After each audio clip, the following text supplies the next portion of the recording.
In this section, we'll review the fundamentals of playing the outfield. In baseball, the outfield consists of 3 players. The left fielder, the center fielder, who's considered the captain of the outfield, and the right fielder. The fundamentals of fielding for each position are the same. Now here's Coach Casey Parsons. Hi, my name's Casey Parsons with the Oakland Athletics, and I'm here to talk to you about outfield play. First point I'd like to cover is stance. There's 2 basic stances, the resting stance and the ready stance. The resting stance, you go ahead and take your weight, distribute it evenly. If you'd like, you can put your hands on your knees. Your ready stance is when the pitcher comes set, you want to be moving your weight up onto the balls of your feet. Hands out in front and ready to anticipate any movement that you might need. Fly ball to your left, fly ball to your right, you're in a ready stance. Back to the resting stance, you can put your hands on your knees and relax. Never drop your head in between pitches. Always keep your eyes open, ready for anything that might happen in the field of play. Again, the ready stance, your weight comes to the balls of your feet and a slight flex in your knees. Hands out front, ready to go. In the ready stance, the outfielder's eyes are focused on the batter. His weight is balanced. He is ready to move in any direction. Okay, now the next thing I'd like to talk to you about is routes to the ball. The most important thing is your first step quickness. First of all, we'll take the routine fly ball. Get down in your ready position. As the ball goes in the air, drop step to make sure that you pick the ball up. You would not want to take a first step in case the ball is over your head. You always take your first step back, pick up the ball. As you come to the ball, hands above the head, right hand behind the glove, relax, knees slightly bent, watch the ball into the glove. Catch the ball off your throwing shoulder if at all possible. Here. The second one would be a ball hit to your left or your right, and we do what we call a drop step. Again, the resting stance into the ready stance. Ball hit over your left side is a drop here. Ball hit to your right, drop step here. So ball hit to my right side, I come to the ready stance, balls on my feet, knees flexed, boom. Very important, first step, quickness. Again, drop step to the right. It is not here, or it is not here, or across here. It's a drop step. Boom. Staying low the whole time.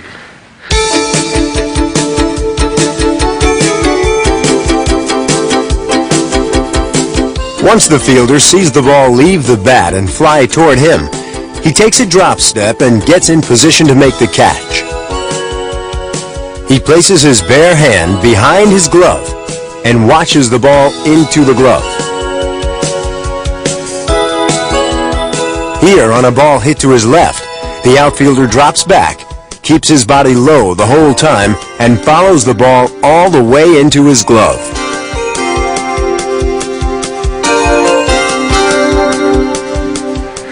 The next thing I'd like to talk to you about is the footwork we use on cutting off a ground ball to your left or your right. Basically, we just use what's called the crossover step. Ball hit to my left, my first motion is going to be my right over my left. Again, ball to my right, left over right. Same way. But the most important thing in using this drop step is the angle in which you cut off the ball. A lot of times younger players take an angle directly at the ball to not give themselves a chance to catch the ball. The route you take is very important. Most of the time, a route on a ball hit far to your left, you need to go ahead and angle out a little bit. So as I would break to my left, instead of going straight at the ball, I angle out to cut the distance where I might be able to round that ball off. So my first movement would be, boom, here, back out, and try and cut it off, if at all possible. At times, that isn't possible, and you need to break right at the ball. That just comes from playing the outfield and gaining those instincts over a period of time. One thing I'd like to cover for the coaches, for the younger player, is on a routine ground ball, I feel it's okay to drop to one knee to help block the ball. Again, for the younger player only. It gives him that confidence, the fact that if the ball takes a little bit of a bad hop, he can block the ball. We what you should do is drop to one knee, hands out front. If the ball should actually take a bad hop, it would still hit you in the chest, and you could keep the ball in front of you. As the player becomes more comfortable with fielding ground balls and becomes older, then we like to get away from that and go to the regular fielding stance right in here. Remember, when cutting off a ground ball hit hard into the outfield, instead of running in to meet the ball, where the chances of the ball getting past him are greater, the outfielder should angle out and run to this spot to cut it off. The fielder takes a drop step and then uses the crossover to cut the ball off. Watch how this fielder sprints back and to his right to cut the ball off. He then steadies himself to make a strong and accurate throw back to the infield.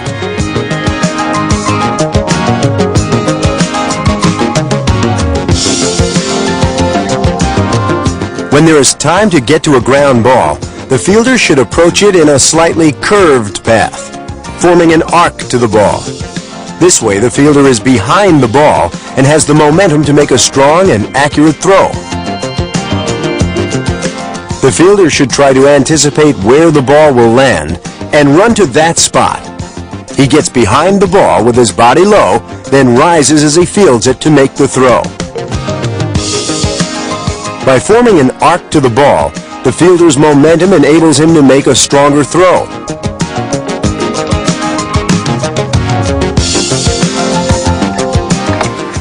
Next thing I'd like to talk to you about is throwing from the outfield. Most important thing as far as throwing is the grip of the baseball. What we'd like you to have you do is grab the ball 4 seams. Not in this area here, but over the large portion. Grabbing it here and here, using your wrist, and what you'd like to see is the ball come off the fingers with this type of rotation. What we'd like to see is over-the-top rotation. What this entails is the fact that the ball has a straighter flight, and when it hits the ground, it skips, it seems to come up. You can test yourself by when you throw the ball, if you see it hit left or right, you're probably cutting the ball off this way or this way. You want to come straight over the top and have the ball come right out of your fingertips, right over the top. The proper technique for throwing is, number 1, using the crow hop as you come up. I'll demonstrate this off of a ground ball. As you take the ball here, you come up into your crow hop, take the ball out of your glove in the 4 seams, rotate, closing your shoulder to the target, and if you'd like, you can keep your arm up in this area here. Rotate with the shoulder, take your crow hop, and then throw to the target with a good follow-through, just like a pitcher would. When you pick up your target, throwing as an outfielder, you'd like to hit the cutoff man right in the chest. Once you've done that, your job is done. Let me go ahead and show you the mechanics one more time on a good throw to the cutoff man.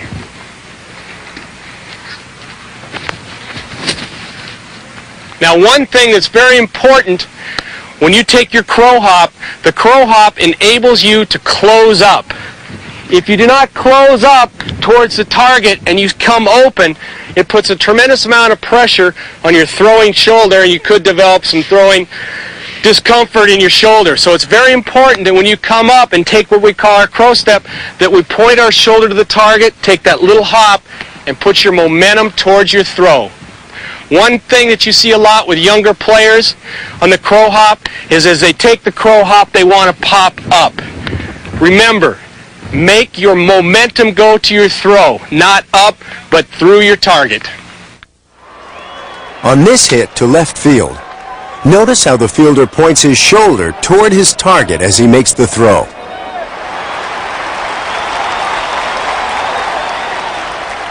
The next thing I'd like to talk to you about is the fly ball. There's 2 types of fly balls. The basic fly ball with nobody on base, and the one where there might be a possible throw involved with a man tagging on base. The first, come to a ready stance. As the ball's hit, you take your drop step, you get behind the ball. As the ball's coming down, you get your legs flexed, you get your hands up, you try and catch the ball over your throwing shoulder with your off throwing hand behind the glove, and watch the ball into the glove. Notice my legs are flexed and my weight is on the balls of my feet. Watch this outfielder approach a fly ball. His legs are flexed, his weight is on the balls of his feet. He uses two hands, and he catches the ball over his throwing shoulder. Remember, always use two hands. The second fly ball is a one where there could be a possible tag situation. In that one, we want to get behind the ball. It's very important that we get behind the ball and get our momentum going through to have a possible throw. In this situation, again, we get in our good ready stance. We're ready, get our hands out in front. As the ball's hit and we pick it up, we drop back, pick up the ball, and stay behind the ball. You wait behind the ball. As the ball comes down, we start forward, and as the ball would hit, say here, we come through it and catch it at this point here and follow through. So we have momentum going to the bag we want to throw to. Notice how this outfielder stays behind the ball as it comes down.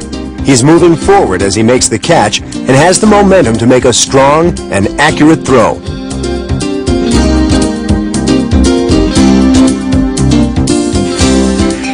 With all fly balls, I want to mention one point that's very important as an outfielder. When you start running after a fly ball, if you do not stay on the balls of your feet, your eyes tend to bobble. At that point, it's very hard to follow the ball bouncing like this. Outfielders take care of this by running on the balls of their feet as shock absorbers, and it keeps your eyes from bouncing. So again, if you're having problems picking up a fly ball that you're running for, you're probably not running on the balls of your feet. Another thing too, when a fly ball is hit, never drift. There are certain things such as wind and different weather conditions that could cause a ball to drift, and you wouldn't want to be caught at the last second not being able to be in front of the ball. So it's very important that you run to the spot where you anticipate the ball is going to land and get underneath it and get set.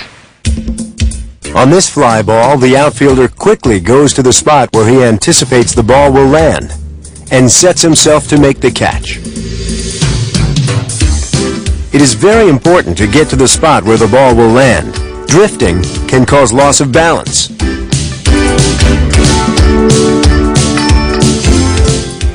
The next thing I'd like to talk to you about is ground balls. Two basic types of ground balls. Ground ball with nobody on base, and obviously with a runner on base where there might be a possible throw. An outfielder is the last line of defense. With nobody on base, it's very, very important that you knock that ball down. In this situation, we just want to use a good infielder stance, come in, get your rear down on the balls of your feet, look the ball into your glove. Very simple. But the most important thing is to come up in a ready position and stop that runner from advancing to second base. I would basically, as I come in, charge to the ball. Do not let the ball come to you, but be under control. Under control the last 10 feet, come set, and as you look the ball into the glove, turn and get the ball in as quickly as possible, trying to hit the cutoff man right in the chest. Very important to get the ball in as quickly as possible. Once you've done that, you've done your job as an outfielder. As this ground ball gets through the infield, the center fielder charges the ball, following it all the way into his glove. He bends his knee and quickly comes up ready to throw the ball back to the infield. With nobody on base, it is important for the outfielder to get his body in front of the ball and make a quick throw to keep the batter at first base.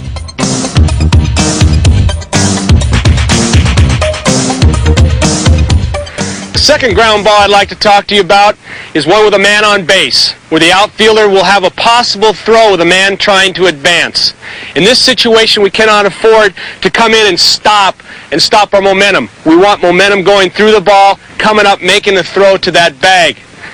This is done by charging the ball again as we do with nobody on base to shorten up the distance. But when we field the ball off to the side here.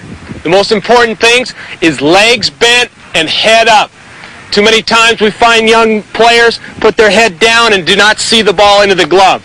Watch the ball into the glove here, come up, you rotate onto your right foot, turning your shoulder to the target, and make what we call a crow hop. Here, hop, and throw.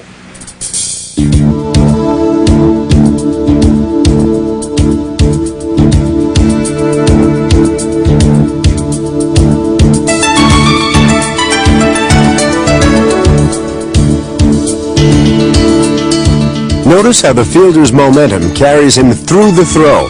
He fields the ball off to the side, then rotates on his right foot, turning his front shoulder to the target. Sometimes the fielder will not have the time to get his body's momentum behind the ball, but the rest of the throwing fundamentals stay the same. He plants his feet, watches the ball into the glove, comes up and turns his shoulder toward the target. Then he makes a strong throw to the base to get the runner.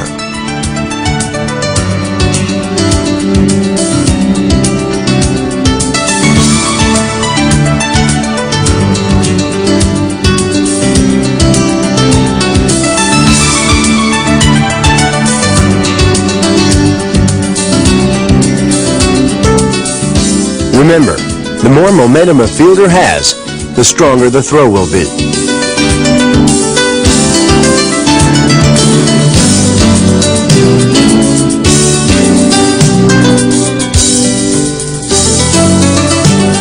Now, let's look at the cutoff play, the relay system that gets the ball from the outfielder to the cutoff man to the target base as quickly and accurately as possible.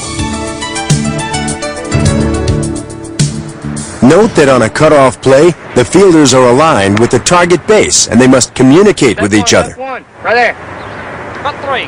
The fielder at the base instructs the cutoff man where to stand, so he is able to relay the throw as quickly and efficiently as possible. Cut 3. All three fielders should form a straight line from the outfield to the base. Left one, right there. Cut 3. Once the cutoff man sees where the ball is hit, he turns to the outfielder and raises his arms to make a target. He cuts off the ball and throws it to the base. Unless the cutoff man is told by the fielder at the target base to cut the ball off, he will let the ball go through. When the batter hits a single and there are no runners on, the outfielder may throw directly to second base. There's no need to cut the throw off since the distance to the base is short.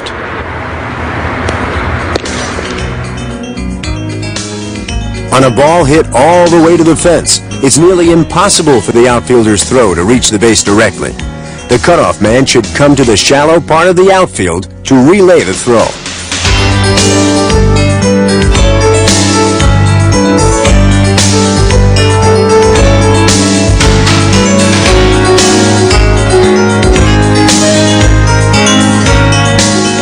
It's very important for the outfielder to know where the cutoff man is. On this play, even though the fielder is running hard and cannot see the cutoff man, he throws to the correct spot and is able to get the runner out.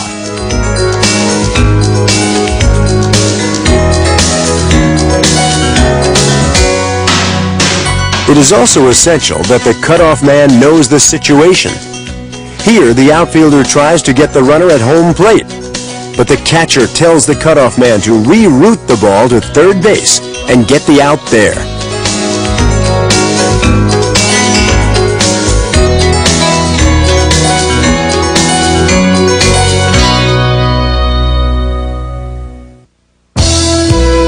Now, let's take a look at some outfielding drills.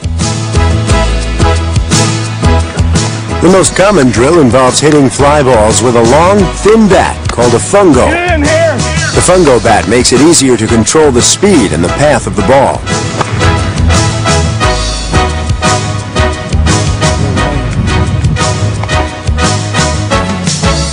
Okay, coaches, we're going to show you a couple drills to make your players better outfielders. The first drill we're going to show you is the ground ball drill.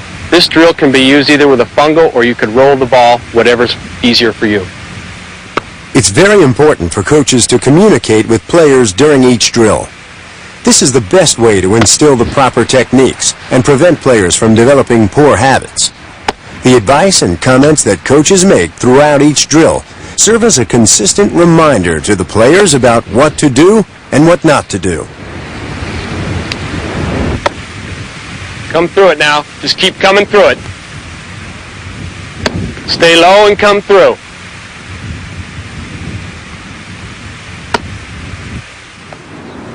This is the fly ball drill. Again, communicate with your players. Get in a set position now.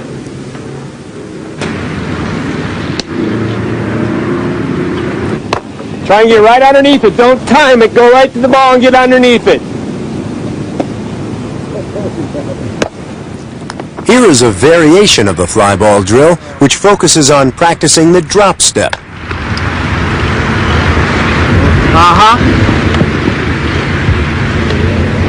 Okay, now if you can stop and get in front of it, set up and catch it. This drill helps fielders practice the drop step when catching a fly ball, dropping back to the left, using the crossover step, and following the ball into the glove.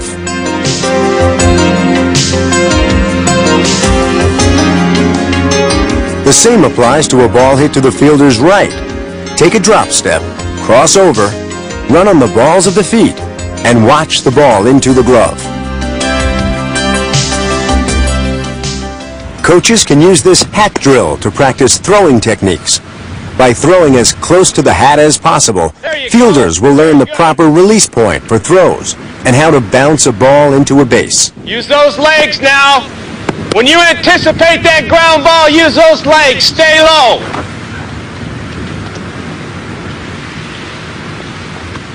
Coaches should also stress communication in the outfield at all times to avoid collisions. One fielder must call for the ball by yelling, "I've got it, I've got it," while the off fielder gives way.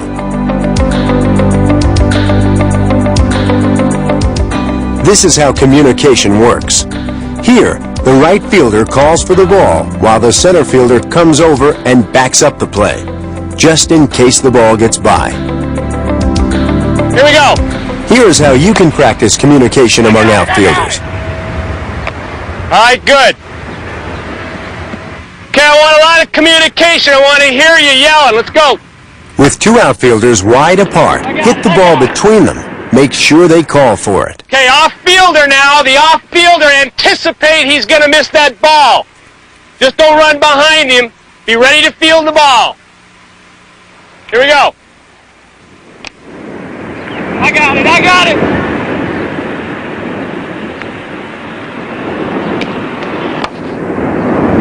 I got it, I got it.